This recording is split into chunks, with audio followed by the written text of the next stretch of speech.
1절부터 4절까지 짧아서 제가 가진 새번역, 표준 새번역으로 제가 읽어드리고요. 여러분께서는 여러분 가진 성경으로 요나서 4장 1절부터 4절 말씀 따라서 보시면 되겠습니다. 요나서 4장 1절부터 4절. 요나는 이 일이 매우 못마땅하여 화가 났다. 그는 주님께 기도하며 아뢰었다. 주님, 내가 고국에 있을 때에 이렇게 될 것이라고 이미 말씀드리지 않았습니까? 내가 서둘러 스페인으로 달아난 것도 바로 이것 때문입니다. 하나님은 은혜로우시며 자비로우시며 좀처럼 노하지 아니하시며 사랑이 한없는 분이셔서 내리시려던 재앙마저 거두실 것임을 내가 알고 있었기 때문입니다. 주님, 이제는 제발 내 목숨을 나에게서 거두어 주십시오. 이렇게 사느니 차라리 죽는 것이 낫겠습니다. 주님께서는 네가 화를 내는 것이 옳으냐 하고 책망하셨다. 아멘. 네, 오늘 지난 수요일 날 기술적인 그런 문제가 있어서 비대면 하시는 분들 요나서 3장 말씀 같이 보지 못하고 오늘도 약간 기도를 하게 하는 그런 상황이 또 있어서 이렇게 우리가 배워가고 또 안정을 찾아가는 것이라 생각합니다. 누군가가 오늘 제가 올린 그 공지에 박넝쿨 신앙이라는 그 제목을 보시고 저한테 이게 뭐 보기 호박 그 등굴채 굴러 들어왔다는 그런 이야기인가요? 그렇게 질문을 하셔가지고 네, 그렇진 않습니다. 네, 제목이 그렇지만은 아무튼 우리 지난 수요일 날 비대면 오신 분들 참여를 못 하시고 대면하신 분들만 같이 요나서 3장을 살펴봤습니다. 니느웨가 요나의 말씀을 듣고 백성들과 왕까지 그리고 또 왕이 조서를 발표해서 짐승까지도 금식을 선포하는 그런 대대적인 회개 운동이 일어났다고 말씀을 드렸습니다. 그러면서 한 가지 제가 드렸던 중요한 질문은 하나님은 왜 우리가 이 사실은 성경 전반에서도 살펴볼 수 있는 사실인데요. 하나님은 왜 니느웨 같은 악한 민족을 기회를 주시는 걸까? 왜 하나님은 요나같이 고집스러운 선지자를 그냥 다른 선지자를 통해서 일하시면 편하실 텐데 일이 술술 진행되고 하나님을 속상한 일도 없을 텐데 왜 이렇게 요나 같은 사람을 굳이 쓰려고 하시는가? 왜 그런 사람들을 고쳐 쓰시려는가? 그래서 제가 제안한 대답은 이것은 하나님이 전지하지 못하기 때문에 몰랐던 사실도 아니고요. 하나님이 전능하지 못하기 때문에 그렇게 못하시는 것 아니라고 말씀드렸습니다. 이것은 하나님의 성품에 관한 문제라고 말씀을 드렸죠. 그래서 하나님은 사랑이시고 하나님은 긍휼이 풍성하신 그런 분이시기 때문에 그래서 하나님은 그 성품대로 일하시기 때문에 이것은 단지 몰랐거나 무능한 문제 아니라 하나님은 그렇게 인간 속에서 일을 하시는 분이다. 그게 아담과 이브가 범죄했을 때도 그냥 쉽게 두 사람을 지우시고 그냥 없었던 일을 하고 새롭게 인간을 지어서 시작하셨으면 심플했을 텐데 그렇게 하지 않는 그 이유도 바로 거기에 있다고 말씀을 드렸습니다. 근데 우리가 이제 요나서를 읽으면 대부분 주일학교에서 요나서를 배운 그런 분들은 물고기 뱃속에 들어갔던 요나 이야기가 거의 끝이죠. 그런데 오늘과 다음 시간 4장 마지막 부분까지 살펴볼 다음 시간에서 우리가 아는 것은 요나서는 훨씬 더 그거보다 많은 내용을 가지고 있다라고 하는 사실입니다. 훨씬 더 중요한 이야기는 사실은 4장에 나오는 그 교훈을 통해서 우리가 배우게 된다는 사실입니다. 네. 자, 본문으로 돌아갔어요. 네. 1절에 보니까 요나는 이 일이 매우 못마땅하여 화가 났다라고 되어 있습니다. 여러분 개역 개정에 매우 싫어하고 성내며라고 그렇게 되어 있는데 여러분 뭐가 요나를 이렇게 화나고 성내게 만들었을까요?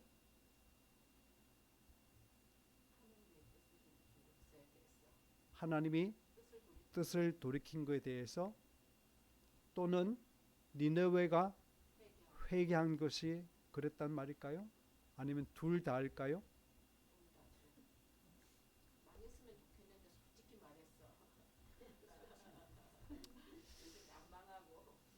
네, 제가 본문을 읽으면서 오늘도 느끼는 것은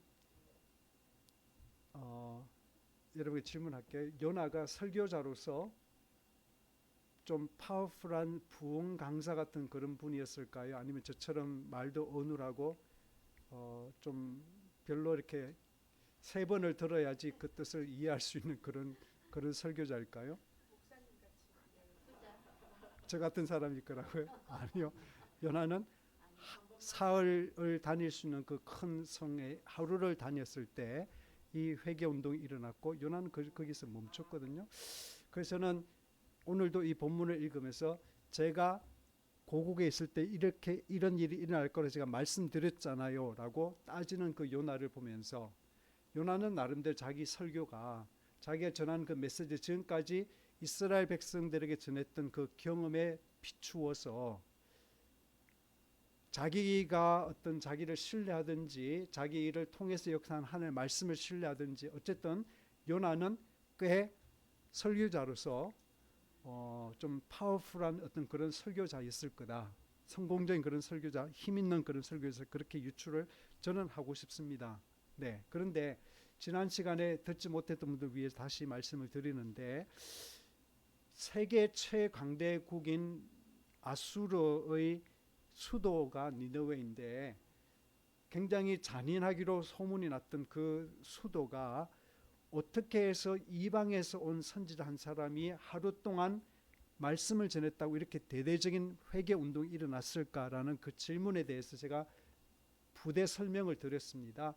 역사가들이 혹은 고고학자들이 문헌을 살피고 그 당시 요나가 아수르에 가서 니느웨에 가서 복음을 전했을 그 시대의 니느웨 혹은 아수르의 전반적인 그 상황은 기근이 있었고 역병이 있었고 반란이 있었고 그 다음에 하늘의 일식이 있었다. 그런 여러 가지 그 당시 사람들로서는 불안한 징조를 느낄 수밖에 없는 그런 일들이 동시다발적으로 일어났던 그 시대였기 때문에 그래서 요나가 가서 말씀을 좀 강력하게 전하니까 이렇게 갑자기 기다렸다는 듯이 본물 터지듯이 그런 회개운동이 일어났다고 하는 사실입니다.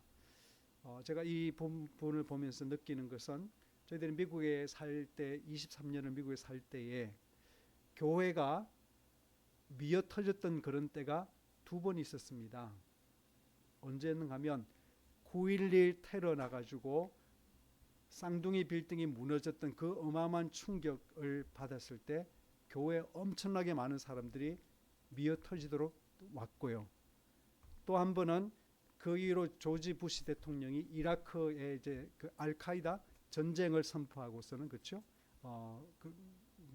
테러와의 전쟁을 선포하고 이라크를 어렵게 결정해서 침공하지 않습니까? 그래서 그 이라크 전쟁이 일어난 동안에 상당히 제 기억으로는 교회가 또 많이 사람들이 와서 예배를 드렸던 그런 기억이 있습니다. 무슨 말씀을 드리는가 하면 삶이 흔들리고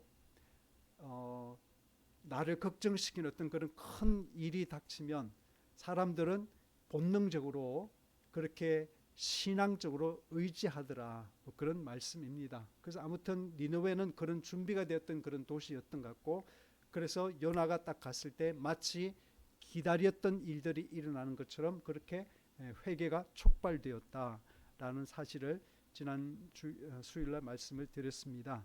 그런데 다시 우리 2절 보시겠습니다.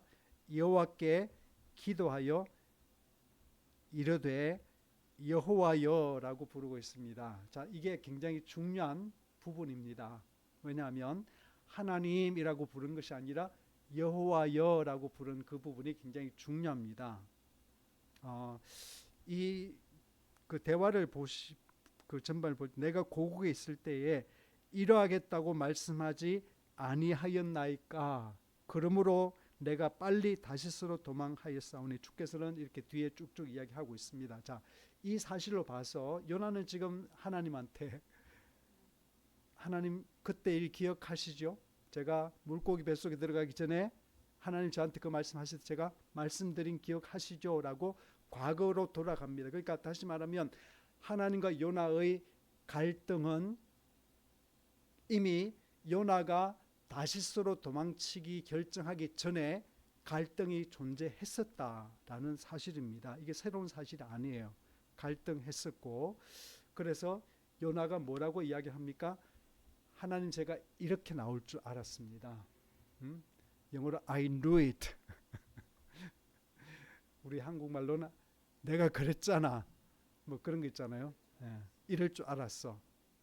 하나님은 착해서 그들이 회개하는 신용만 해도 화를 푸시고 마음을 바꾸어서 그들을 봐주실 줄 제가 알았습니다.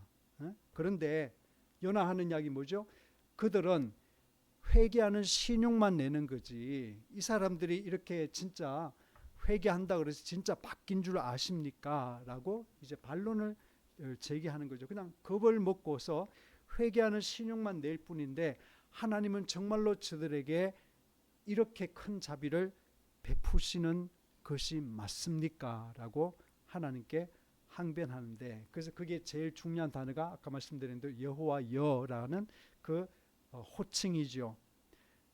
제가 지난 언제 말씀드렸지만은 그 구약 성경에는 하나님이라는 이름도 나오고요, 여호와라는 이름도 나오고, 뭐 주님이라는 말도 나오고, 또 여러 가지 다른 호칭들이 있죠. 여호와 이레, 뭐 여호와 라파, 뭐 그런 것들이 나오는데, 그런데 하나님이란 말은 쉽게 말하면 우리나라 말로는 신이라고 하는 아무런 다른 뜻이 없는 거예요. 신적인 존재를 그냥 엘로힘이라고 이렇게 히브리서 그렇게 부르고 있습니다. 그런데 그것도 엘로힘이라는 것은 복수형이에요. 신들이라는 그런 말인데, 아무튼 구약 성경에서는 하나님이여 할 때는 그때는 엘로힘을 번역한 단어라고 보시면 됩니다. 그냥 신이라는 그런 뜻입니다. 신이여. 그런데 여호와라는 이름은 대단히 구체적인 이름이고요, 그 이름은 하나님께서 시내산에 나타나셔서 모세에게 주신, 이스라엘 백성에게 알려주라 하신 아주 구체적인 당신의 이름이지요. 쉽게 말하면 저는 그냥 목사라는 것은 그냥 일반 호칭이고, 김효종이 이제 붙으면 이게 굉장히 구체적이 되는 것처럼 여호와 하나님 그러면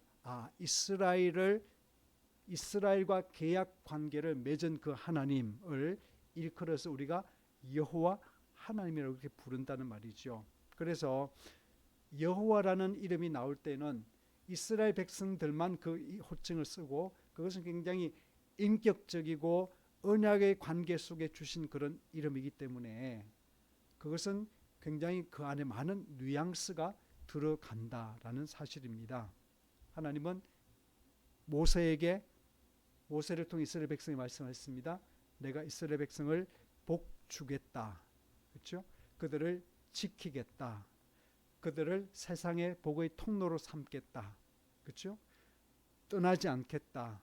그리고 내가 그들의 하나님이 되고 그들은 나의 백성이 될 것이다 라고 하는 그런 중요한 관계의 이야기들을 이 이름을 주시면서 하는데, 그래서 여호와라는 이름은 항상 그런 모든 패키지가 같이 들어오는 그런 중요한 뉘앙스를 가진다라고 하는 것입니다. 그렇다면 이 본문이 혹은 요나가 하나님이라 부르지 않고 여호와여라는 그 이름을 호칭을 부르는 것은 무슨 뜻인가 하면 우리와 우리 민족과 그런 관계를 하나님이 약속하셨는데, 그러면 우리를 괴롭히는 원수는 우리를 하나님이 복 주신다 그러셨고 우리를 위하신다 그러셨고 우리를 보호하신다 그렇게 언약을 맺으신 그 하나님이 우리를 괴롭히는 저 원수에게 잘해주는 것은 이게 안 맞다 그 말이죠.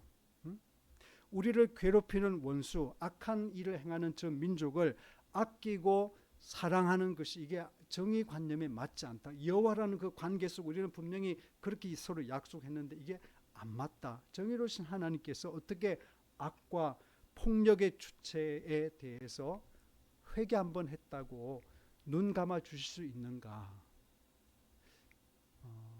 여러분, 이것은 큰 문제입니다. 큰 질문입니다. 많은 사람들이 기독교를 공격하는 것 가운데 하나는 예수님께서 십자가에 달리셨을 때 양편에 강도들이 못 박혔죠. 살인 강도들이. 그들은 굉장히 로마의 법에서는 정말로 흉악한 그런 살인죄, 중범죄이기 때문에 사형을 언도받을 수밖에 없는 그런 사람들의 한 사람은 여전히 예수를 향해서 비아냥거리죠. 네가 하나님의 아들 아니냐. 너도 구하고 우리도 좀 구해봐라. 이렇게 이야기했는데, 근데 우편 강도는 뭐라 했습니까? 주님의 나라 임할 때, 낙원에 임할 때 저를 기억하소서. 그러니까 예수님께 뭐라 했습니까? 네가 오늘 밤 나와 함께 낙원에 있을 것이다 라고 말씀을 하십니다. 그렇다면 질문은 뭐냐 하면, 세상에 많은 사람들이 하는 질문은, 이 세상에는 기독교를 안 믿지만은 착한 삶을 사는 사람들이 수두룩한데, 기독교인들의 전하는 메시지하면 그들은 착해도 죄인이기 때문에, 여전히 죄인이기 때문에, 회개하지 않았기 때문에, 그들은 예수를 안 믿었기 때문에 지옥에 간다 그러고, 성경에 보니까 그 우편 강도는 평생 동안 끔찍한 그런 일을 저질렀는데 딱 한 번 그 순간에 회개했다고, 그 사람은 낙원에 가는 것이 이게 맞느냐라고 하는 것이지요. 여러분, 제가 그냥 가볍게 하는 이야기지만은 이 질문은 굉장히 무거운 질문이고요. 우리가 평생 동안 좀 생각해 봐야 될 질문인데, 아무튼 조금 더 가면서 우리가 찾아보겠습니다.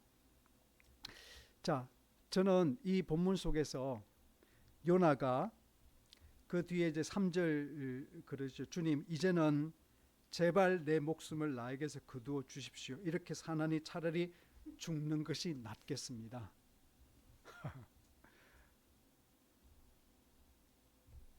세 번에 훨씬 더 와닿죠. 네? 귀엽다고요? 네, 요나가 들으면 화가 날 것 같은데 나는 심각한데 귀엽다니. 여러분, 요나의 심정에서 한번 생각해 보면 좋겠습니다. 죽고 싶을 만큼 요나가 지금 화가 났습니다. 이 상황이 요나는 더 이상 견딜 수 없는 상황이 됐어요.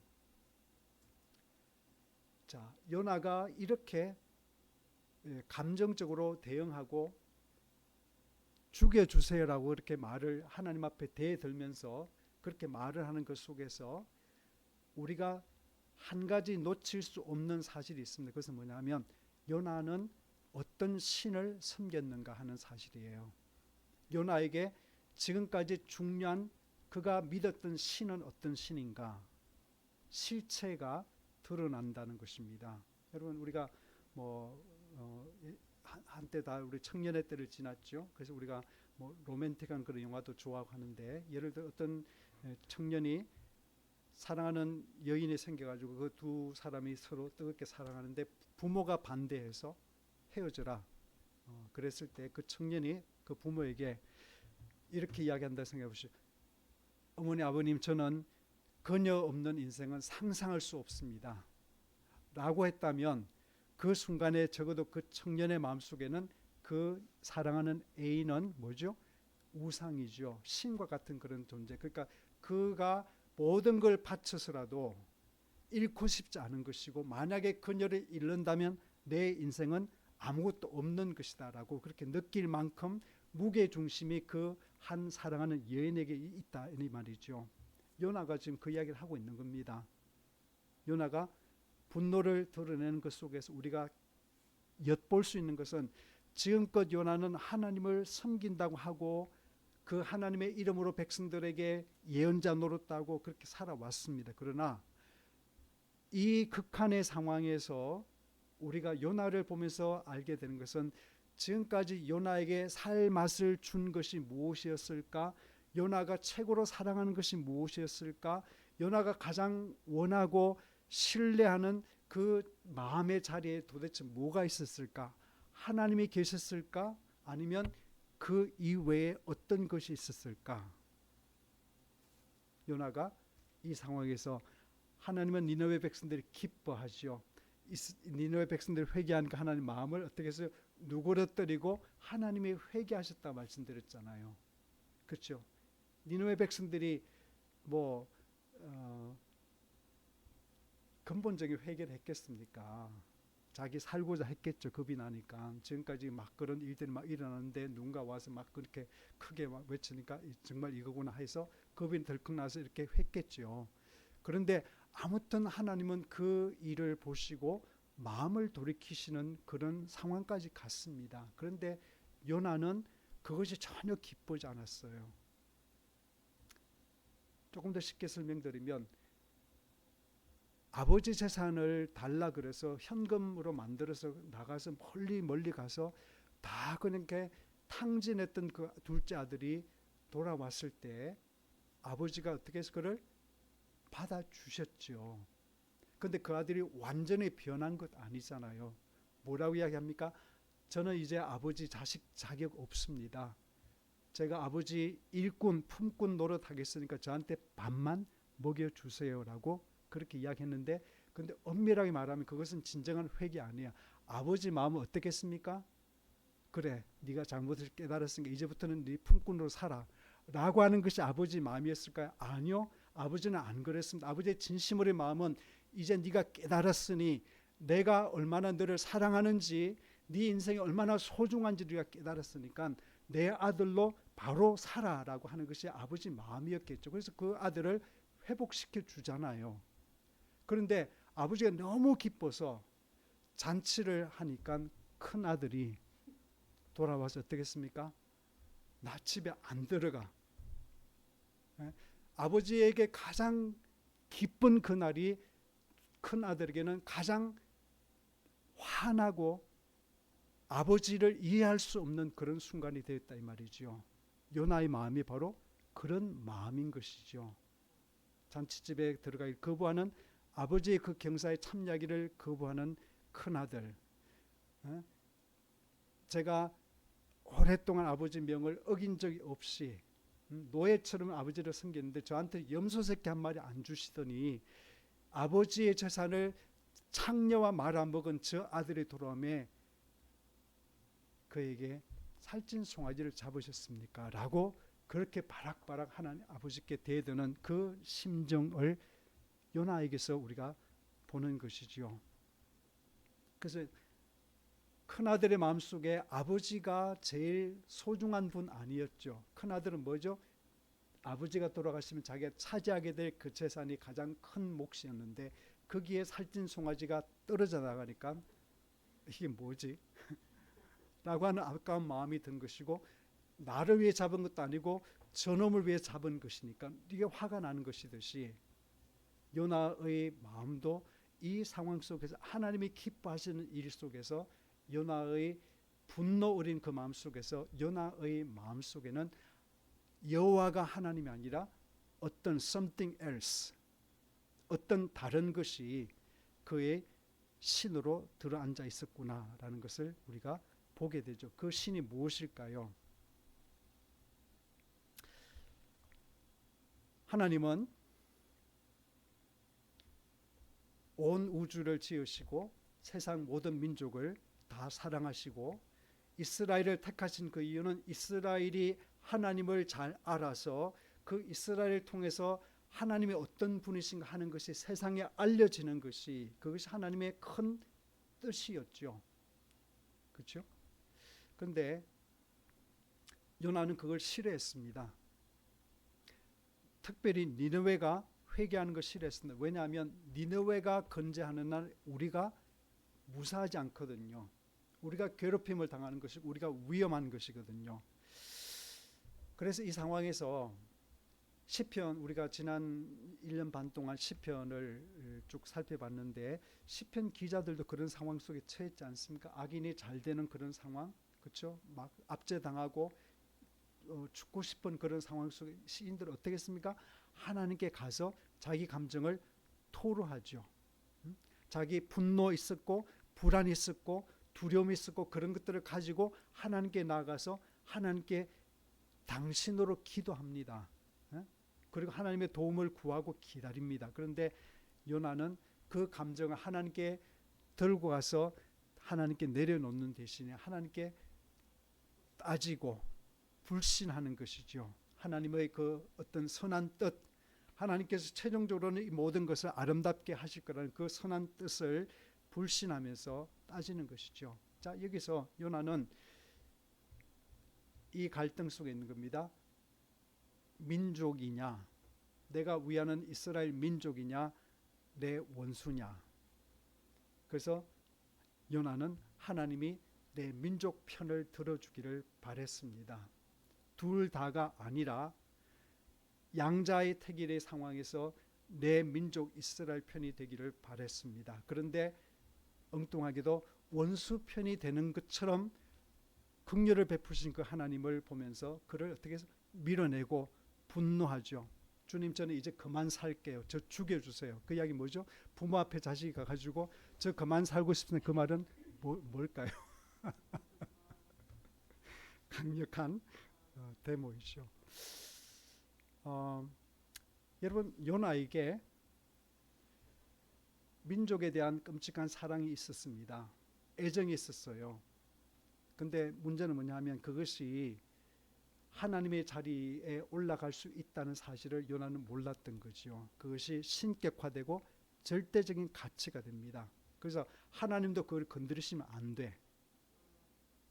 무서운 이야기죠.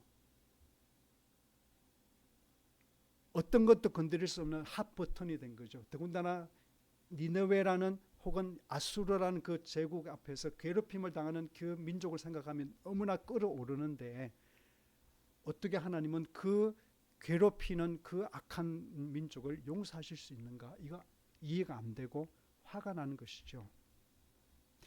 저는 요나가 어느 시대에든지 어느 나라에든지 존재한다고 생각합니다. 많이 존재합니다. 어제 저희들 한 달에 한 번씩 모이는 독서 토론회를 했는데 이번 달에 읽었던 책이 거꾸로 읽는 교회사라는 책이었습니다. 근데 그 책에 이제 뭐 여러 가지 내용 중에서 하나 기억하는 것은 그 루터 켈빈 장로계 켈빈 우리 개신교를 시작한 그 두 분 큰 일꾼들이죠. 그분들이 교회하고 국가의 관계를 이야기할 때 아주 중요한 그 이론을 이야기하는데 그건 뭐냐 하면 바로 두 왕국론입니다. Two Kingdoms Theory라고. Two Kingdoms. 두 왕국인데 하나님께서는 온 세상을 다스리실 때에 왼손과 오른손이 같이 일을 하신다는 거예요. 그 Two Kingdom입니다. 오른손은 복음을 가지고 교회를 통해서 영혼을 구원하시는 하나님이시고 왼손으로는 뭐예요? 정부, 국가, 그렇죠. 공무원들, 사회기관 그런 것들을 통해서 세상의 사람들의 기본적인 그런 복지, 그래서 힘이 있다고 남의 걸 함부로 빼앗을 수 없도록 그렇게 질서를 만들고 그런 일을 하신다고 믿었습니다. 그래서 루터는 뭐라 하는가 하면 하나님은 신부나 목회자들만 안수하시는 것이 아니라 세상의 왕들, 제후들, 법관들, 세상의 질서를 위해 임명된 그런 사람들까지도 하나님께서는 그 자리를 제정하시고 그들에게도 하나님께서 친히 안수하셔서 그들을 통해 일하신다라고 그렇게 이야기를 했습니다. 그런데 그것이 굉장히 중요한 그런 이론이에요. 그렇죠. 두 가지, 하나님께서는 그냥 단지 믿는 그때 교회만이 아니라 안 믿지만은 혹은 때로는 좀 교회가 반대할 수 있는 그런 잘못된 길을 갈 수도 있지만은 그러나 여전히 불안정하지만 그러나 하나님은 그 기관을 쓰신다. 그래서 로마서에도 위의 권세에 복종하라는 말씀을 하잖아요. 그때 위의 권세는 뭐죠? 로마이지요. 로마에게 복종하라. 사도 바울이 그렇게 말씀해서 사도 바울이 지금까지 좀 오해를 받는 부분이 있습니다. 그런데 성경적으로 선한 가르침입니다. 문제는 뭐냐 하면 시간이 지나면서 유럽에서 민족주의가 이제 탄생을 하고, 그래서 지금까지는 로마 캐톨릭 교황이 로마 제국이라는 그 모든 나라들, 스페인으로부터 뭐 에스파니아부터 해가지고 독일, 프랑스, 뭐 그 북유럽까지 그 큰 나라를 한 덩치로 다 다스렸는데, 교회가 가장 중요한 뭐랄까 구심점이었는데 황제가 있었죠. 그런데 이제 나라들이 갈라지면서 독일 민족, 프랑스 민족, 영국 민족, 그 다음에 뭐 하여튼 그런 식으로 민족들이 자기들의 그 고유의 그 영토를 주장해서 왕들을 임명하고 그 왕과 제후들을 통해서 일을 해나가는 그런 일들이 이제 발전하기 시작했습니다. 그러면서 왕권이 세지면서 어떤 현상이 벌어지는가? 교황은 이제 힘이 없습니다. 교황이 힘이 없고 왕권이 세지면서 왕이 신부들을 혹은 왕이 목회자들에게 명령할 수 있는 그런 시대가 자꾸 이제 점점 더 도래하는 거예요. 그래서 교회는 국가의 이념과 이익을 존중하고 따르라는 그런 명령을 받게 되는 시대가 왕권이 세지면서 오는 거죠. 예. 그래서 이게 이제 어떤 문제까지 벌어지느냐 하면 히틀러의 출현이 바로 그런 배경 속에서 이루어졌다 하는 것입니다. 여러분 아시다시피 독일은 1차 세계대전을 일으켰다가 패망했습니다. 그래서 어마어마한 전쟁 보상금을 물려야 되는 그런 책임을 지게 되었고, 그러니까 전쟁에서 폐허가 됐고 망해서 가뜩하니 가난한데 어마어마한 전쟁 배상금을 또 물어내야 되는 그런 상황이 되었습니다. 그래서 히틀러가 뭐라 그러는가 하면, 우리가 돈을 모아야 되는데 그 돈을 누가 가지고 있느냐? 누가 가지고 있어요? 유대인들이 전당포하고 유대인들이 금 가지고 그렇다. 그래서 유대인들을 튼 거잖아요. 네.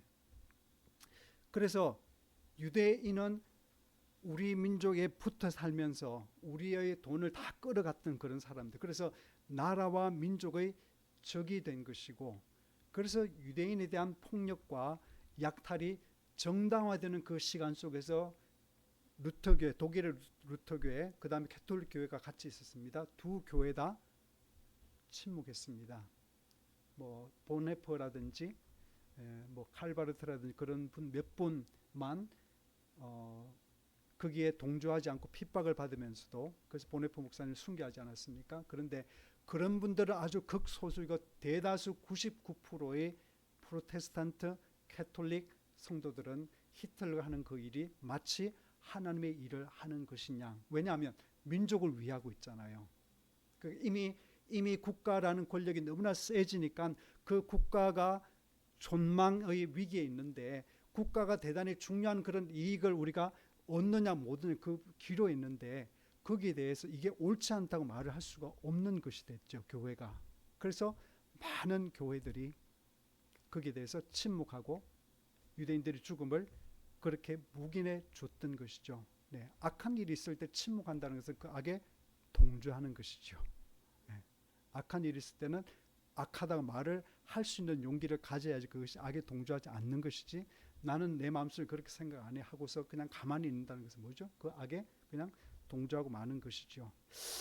한나 아렌트라는 사람이 예루살렘의 아이크만이라는 그 책을 썼잖아요. 그래서 그 수많은 사람들을 죽음에 몰아낸 책임자가 전범 재판을 이스라엘에서 받을 때, 그때 그 재판 과정을 지켜본 한나 아렌트가 결국 책을 써서 낸 그 이야기 속에서 그 당시 사람들에게 가장 큰 죄는 뭐냐면 바로 생각하지 않은 것이다.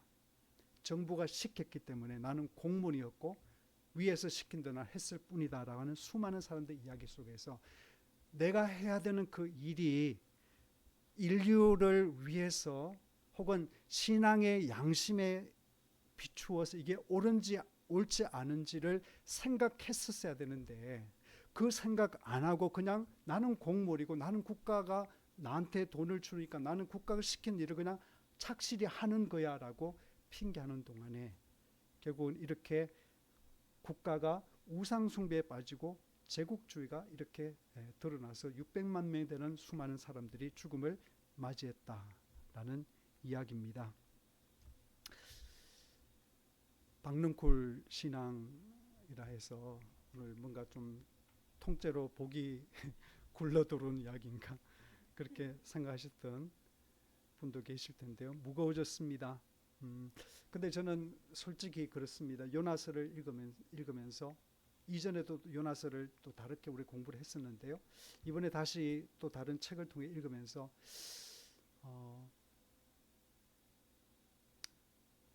신앙이라는 것은 우리가 그냥 열심히 헌신하고 노력하고 또 그만큼 마음속에 평안 얻고 또 성도들 같이 이렇게 알쏭달쏭 교제하고 그렇게 가족적인 그 분위기를 만들어가서 그렇게 재밌는 교회를 이뤄가는 그보다 훨씬 더 큰 것이구나 라는 생각을 합니다. 하나님은 우리를 훨씬 더 큰 어떤 세계 속으로 우리를 부르고 계시구나 라는 생각을 합니다. 근데 그게 뭐냐고 이렇게 질문하시면 당장 그렇게 쉽게 대답할 수 있는 문제 아닙니다. 그러나 성경 전체는 그렇게 호락호락 우리를 놔주지 않는다. 요나서도 우리에게 그렇게 그런 말씀을 하고 계신 것이죠. 자, 중요한 부분 하나 보겠습니다. 요나가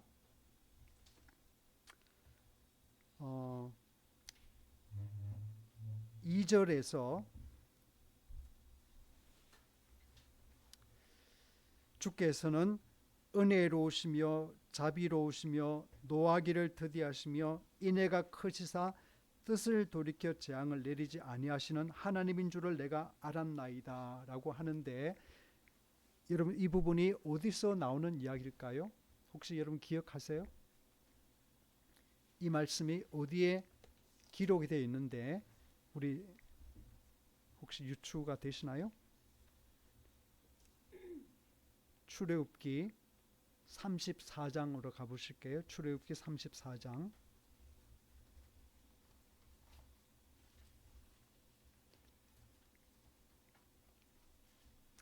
출애굽기 34장, 창세기, 출애굽기 두 번째 책 34장 6절과 7절에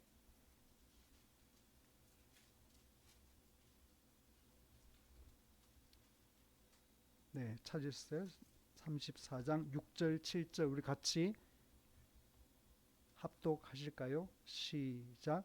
여호와께서 그의 앞으로 지나가시며 선포하시되 여호와라 여호와라 자비롭고 은혜롭고 노하기를 더디하고 인자와 진실이 많은 하나님이라.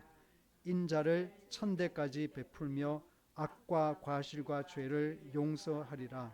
그러나 벌을 면제하지는 아니하고 아버지의 악행을 자손 3, 4대까지 보응하리라. 자, 여러분 요나가 말씀 이 출애굽기 말씀 하나님께서 여호와라 여호와라고 하시면서 강조된 부분이죠. 굉장히 중요하다는 말씀이죠.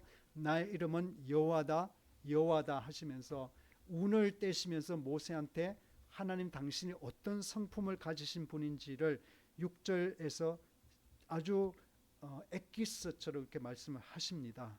그리고 7절에서 인자를 천대까지 베푼다 라고 하시는데 요나가 거기까지 딱 인용하고 멈춥니다. 그 뒷절에 그러나 벌을 면제하지는 아니하고 아버지의 악행을 자손 3, 4대까지 보응하리라 라는 그 말씀을 쏙 빼버리죠. 네, 이 부분이 대단히 중요합니다. 그러니까 요나가 불만을 품은 것은 하나님께서 출애굽기에서 그 말씀하셔서 이렇게 당신이 이런 분이라 말씀하셔서 제가 그걸 다 알았습니다. 그렇게 나오실 줄도 제가 알았습니다. 그래서 제가 도망갔지 않습니까? 그런데 제가 이 끌려와 가지고 하니까 정말 그런 일이 일어났네요. 그러니까 저는 죽고 싶습니다. 그 이야기 하는 거거든요. 그런데 요나는 그 뒷부분의 말씀을 인용하지 않습니다. 하나님은 그냥 봐주지 않는다는 거예요. 죄를 면제하지는 않는다는 것입니다. 그러니까 니느웨 백성들에게 내리시려고 결정하셨던 그 심판은 유보하시지만은 그러나 그들이 지금까지 범한 그 죄에 대해서는 하나님께서는 당신의 어떤 뜻으로 물으시겠다는 것이 그 안에 포함이 되어 있잖아요. 근데 요나는 그 사실 기억 안 했습니다. 그냥 용서하는 그 자체만 해도 너무 싫었던 것이죠. 우리가 성경을 읽을 때 이런 부분 참 중요합니다. 성경을 읽을 때 너무 일부만 성경을 부분적으로 인용하는 것, 혹은 그 성경 한 구절을 가지고 자기 자신 입장을 주장하는 것, 그러기 위해 성경을 인용하는 것이 꽤 흔합니다. 그런데 이런 것들이 대단히 좀 위험하죠. 우스갯소리로 어떤 분이 새해가 되어서 성경을 이제는 하루에 좀 조금이라도 읽어야 되겠다 해서 이렇게 우리처럼 이렇게 뭐 창세기부터 시작하는 그 사람이 그래서 성경을 중간에 딱 폈더니만은 그래서 손으로 딱 꽂았더니만은 아세요 이야기? 네. 그랬더니만은 그 구절 보니까 마귀가 가룟 유다의 마음에 예수 팔 생각을 집어넣었더라. 그래서 깜짝 놀랐어요. 이거 아닌데 싶어서 다시 해서 덮었다 다시 펴서 딱 찍은데 그게 어디 나오는가 하면 예수님께서 가룟 유다한테 너는 속히 행하라. 그 말씀이 나왔다는 뭐 우스갯소리가 있습니다. 여러분 성경은 제가 우리 31일 날 예배 마칠 때 한 가정마다 한 그 말씀 뽑기 같은 거 해가지고 그 드릴 때 그 말씀을 드렸지만은 이것은 우리가 어떤 분은 참 좋은 말씀이 나왔고 또 어떤 분은 제가 내가 이걸 괜히 넣었나 싶을 정도로 좀 어떤 그런 어려운 말씀도 나오고 그랬어요. 그렇죠? 네, 그랬는데 성경 구절은 다 옳고 다 진리이고 그런데 그것이 전체 맥락 속에서 우리가 통전적으로 읽을 때 그런 것이지 그 구절만 딱 떼서 읽으면 목사님 왜 이런 말씀을 나한테 주셨지? 시험 될 수 있는 그럴 수도 있죠. 예. 여러분 성경을 우리가 늘 부분적으로 읽을 수밖에 없지만 그러나 그 뜻을 생각할 때는 언제든지 그 큰 맥락 속에서 생각해야 되고요. 두 번째, 성경을 잘 읽는 사람에게는 성경은 어떤 일을 하는가 하면 성경은 우리를 구원으로 이끌고 하나님의 자녀로 양육하는 일을 하죠.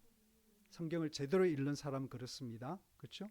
그래서 그 일을 한다는 것은 좀 더 구체적으로 성경을 읽으면 내가 겸손해지고 그렇죠? 내 죄를 자각하게 되는 것이고 그 겸손해진다는 말이 그 말이잖아요. 내 죄를 깨닫게 되는 내가 얼마나 못난 인간인가 내가 얼마나 변덕에 특별한 재능을 가지고 있는가 그런 것을 우리가 깨닫습니다. 그렇죠? 그 다음에 거기만 가는 게 아니라 나의 이 죄와 결함에도 불구하고 하나님이 얼마나 나를 사랑하시고 나를 어떻게 붙드시는지 라는 사실을 내가 마음속에 깨닫고 그 주님을 신뢰하게 만드는 것이 성경 읽기입니다. 그런데 우리 성경을 그렇게 읽지 못하면 성경을 읽다가 남보다 내가 더 의롭다고 생각할 수도 있고요. 성경 안 읽는 사람을 손가락질할 수도 있습니다. 제가 과거에 그 트레스티아스라는 그 영성 프로그램에 가서 저도 하고 또 남궁 집사님도 제가 이제 그거 할 때 그 책임자로 있을 때 초대해서 하기도 하고 뭐 저희 집사람도 하기도 하고 그랬는데, 근데 그때 온 목사님 가운데 한 분이 1년에 성경을 오독을 해요. 오독. 여러분 하면 우리가 일독하는데 하루에 얼마나 걸리죠? 한 20분 걸리죠. 오독을 하려면 20 곱하기 5니까 그렇죠? 그렇죠. 굉장히 많은 시간이 걸리죠. 근데 1년에 오독을 하면 10년이면 몇 독이에요? 50번을 읽는 거죠, 성경을. 그래서 본인이 그 이야기를 했어요. 내가 목사님, 제가 신학교 졸업하고 목회하고 그런지 지금 제가 성경을 50번째 읽고 있다고 그 이야기 자랑을 했어요. 근데 제 마음속에 그분에 대한 존중하는 마음이 들었을까요? 아니면 따져봤을까요? 네, 그 열심 대단하죠, 여러분. 다 가지치고, 아까도 우리 새벽기도 이야기했지만은 무엇인가 내가 안 하던 일을 성경 읽기라든지 기도라든지 무엇이든지 내가 안 하던 일을 마음을 정하고 그 일을 한다는 것은 그 하던 그 시간을 빼내기 위해서는 그 하던 그 일들을 우리가 가지치게 하는 것이지요. 그 잠을 줄이든지 텔레비를 줄이든지 뭐 전화기를 끄든지 어떻게 하든지 간에 내 시간과 공간을 만들기 위해서는 어떤 그 가지치기가 필요한 것인데 훌륭하죠. 그런데 저는 그분에게서 뭐를 받는가면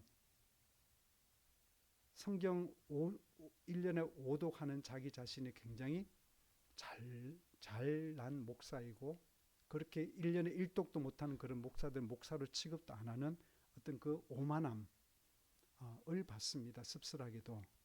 여러분 그러면 안 돼요. 그렇죠? 우리가 1독하는 것도 참 귀한 일이지만은 1독하는 내가 1독 안 하는 사람을 또 구분하면 안 됩니다. 새벽기도 하는 내가 새벽기도 안 나오는 그 권사님, 뭐 장로님, 오늘 장로님 새벽기도 안 나오신다. 불 꺼졌네. 그럼 하나님 뭐라 그러신다고요? 야, 너 내일부터 새벽기도 오지 마. 하나님 그러신다 그랬죠. 네.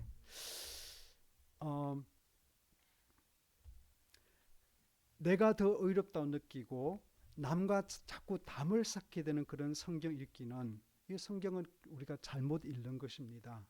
마귀가 예수님을 시험할 때 뭐를 인용했습니까? 하나님의 말씀을 인용합니다. 그러니까 마귀도 그렇게 할 수 있습니다. 두 번째, 그 성경을 우리가 좀 더 통전적으로 전체를 읽는 게 중요하다는 것이고요. 요나는 지금 부분적으로 읽어서 그렇게 그 뒷부분을 빼먹었기 때문에 하나님께 화가 난 것이고, 두 번째는 요나의 마음속에는 민족주의, 민족에 대한 그 사랑이 하나님의 자리에 올라가 있다 그랬죠. 그래서 하나님마저도 내 민족을 위하는 그런 분이 아니면 기꺼이 싫어요라고 말할 수 있는 그런 자리까지 갔다고 했습니다. 그런데 요나를 통해서 우리가 적용하면서 느끼는 것은, 우리는 성경을 읽을 때 가장 중요한 목표, 우리 마음의 목표는 하나님 자신을 얻는 것입니다. 하나님 자신을 얻기 위해서 우리가 성경을 읽고 신앙생활을 해야 됩니다. 깊이 읽어야 됩니다. 내 마음의 어떤 만족이나 내가 이렇게 하면 하나님 앞에 복을 받을 것 같아서, 혹은 내가 이렇게 해야 마땅한 것 같아서, 물론 다 좋은 것들이에요. 그런데 제일 중요한 것은 하나님의 은혜로만 내가 살아가는 존재라는 사실을 인정하는 데까지 말씀을 깊이 읽어야 되고, 그 자리에 이르를 때만이 하나님이 비로소 내 마음 안에 있는 그 여러 가지 내가 하나님으로 섬겼던 그런 우상들을 태우시고, 여호와 하나님이 내 삶에 드디어 참 신으로 등극하시고 나를 다스리시고 나에게 복 주시는 그런 자리까지 갈 수 있습니다. 그 깊고도 높은 은혜의 자리에 저와 여러분들이 이르를 수 있도록, 그것이 우리의 삶의 목표가 되어야 되고, 그렇죠. 사도 바울이 끊임없이 말씀드렸잖아요. 내가 이뤘다함이 아니라, 그렇죠, 표대이신 예수 그리스도 향해서 달려가노라라고 말씀했습니다. 부활의 그 주님의 참여하기 위해서 주님의 죽음에도 참여하고, 내가 뒤에 있는 것, 뭐 가말리엘 문화에서 배웠고 8일 만에 할례를 받았고, 내가 베냐민 지파이고 다소 시민이고 로마 시민이고, 그 모든 그따위 것들은 다 뭐죠? 예수 그리스도 아는 일에서 그 모든 것들이 나한테 오히려 해로운 그런 해가 되는 어떤 배설물 같은 것으로 여긴다라고 말을 했던 것처럼 저와 여러분 속에 끊임없이 하나님의 자리에 오르려고 하는 그런 것들을 우리가 벗어내기 위해서는 우리가 성경을 읽을 때 신앙생활 할 때 하나님 자신을 얻겠다는 그것이 우리의 가장 중요한 사모하는 목표가 될 때 그것이 가능하다. 하나님만이 나를 바로 세우시고 하나님의 은혜로만 내가 존재할 수 있다는 사실을 인정하는 데까지 가야지 다른 그 어떤 것도 그렇죠? 안전하지 않습니다. 그래서 제가 이 저녁에 요나서를 이제 마지막 뭐 몇 번 안 남았죠. 다음 시간 내용을 살펴보는 건 다음 시간까지 마지막인데요. 아무튼 요나서를 다시 한번 우리가 묵상하면서 저와 여러분에게 부탁드리는 것은 하나님 자신을 얻기 위해서 신앙생활하고 성경 말씀 읽자. 그리고 성경을 전체 맥락에서 읽자라는 부탁을 드리면서 오늘 말씀 마치겠습니다. 기도하겠습니다.